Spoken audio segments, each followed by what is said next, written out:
आदत नहीं, पहले पहचान बदलो। अगर मैं आपसे एक सवाल पूछूं, आप रोज छोटी छोटी आदतें बनाने की कोशिश कर रहे हो, फिर भी जिंदगी में बड़ा बदलाव क्यों नहीं आ रहा? सच यह है कि समस्या आपकी आदतों में नहीं है, समस्या आपकी पहचान में है। और जब तक पहचान साफ नहीं होती, हर दिन 1% बेहतर सिर्फ एक मोटिवेशन लाइन बनकर रह जाती है।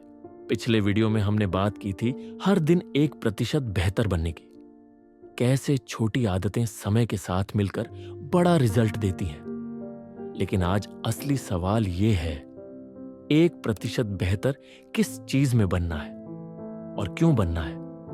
यहीं से एटॉमिक हैबिट्स का सबसे ताकतवर हिस्सा शुरू होता है।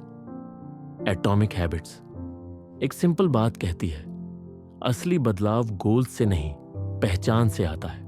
ज्यादातर लोग सोचते हैं, मुझे पढ़ना है, मुझे फिट होना है, मुझे सफल बनना है। ये सब गोल्स हैं।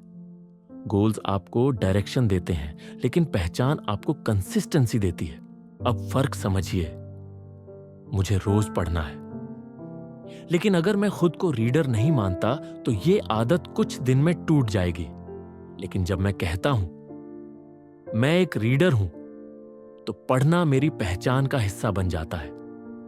गोल टेम्पोरेरी होता है, पहचान परमानेंट होती है। अब यहीं से हर दिन 1% बेहतर का असली मतलब समझिए।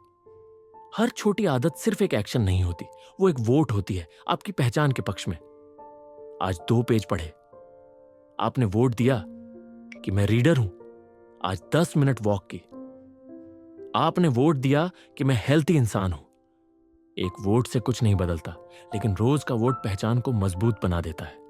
अब एक एग्जाम्पल सोचिए, 2 लोग सिगरेट छोड़ना चाहते हैं। कोई पूछता है, सिगरेट लोगे? पहला इंसान कहता है, नहीं, मैं छोड़ने की कोशिश कर रहा हूं। दूसरा इंसान कहता है, नहीं, मैं स्मोकर नहीं हूं। वर्ड्स में फर्क छोटा है, लेकिन सोच में जमीन आसमान का फर्क है। पहला इंसान लड़ रहा है, दूसरा इंसान अपनी पहचान प्रोटेक्ट कर रहा है। इसीलिए ज्यादातर आदतें फेल हो जाती है। लोग कहते हैं, मेरे अंदर डिसिप्लिन नहीं है, मेरी विल पावर कमजोर है। लेकिन सच ये है, आप गलत आदत से नहीं, गलत पहचान से लड़ रहे हो। अगर आप खुद को लेजी मानते हो तो 1-2 एनर्जेटिक दिन कुछ नहीं बदलेंगे। अब आज का सिंपल एक्शन स्टेप, एक लाइन लिखिए, मैं किस तरह का इंसान बनना चाहता हूं। अब एक बहुत छोटी आदत चुनिए जो इस पहचान को प्रूव करे। परफेक्ट बनने की कोशिश मत करो, सिर्फ रोज अपनी पहचान को एक छोटा वोट दो। अब अगला सवाल यह है, जब पहचान क्लियर हो जाती है, फिर भी आदतें टिकती क्यों नहीं? क्योंकि एनवायरनमेंट अक्सर हमसे ज्यादा पावरफुल होता है। अगले पार्ट में हम बात करेंगे, एनवायरनमेंट विल पावर से ज्यादा ताकतवर क्यों होता है और हैबिट्स को ऑटोमेटिक कैसे बनाया जाए।